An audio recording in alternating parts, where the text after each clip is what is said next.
ہم کریں گے ہر مظلوم کی حمایت۔ بسمillahirrahmanirrahim، السلام علیکم، میں ہوں حرین فاطمہ اور آپ دیکھ رہے ہیں حمایتی نیوز HD چینل۔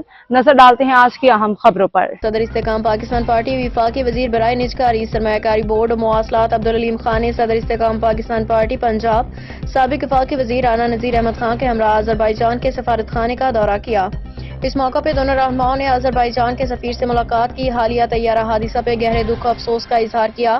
حادثے میں تقریباً 100 انسانی جانیں ضائع ہوئیں، جس پہ عبدالعلیم خان، رانا نذیر احمد خان نے متاثرین کے لیے فاتحہ خوانی بھی کی۔ عبدالعلیم خان نے گفتگو کرتے ہوئے کہا کہ پاکستان اس سانحہ پہ آذربائیجان کے عوام و حکومت کے ساتھ کھڑا ہے، جو ہم کے ان لمحات میں اپنے مکمل حمایت کا یقین دلاتا ہے۔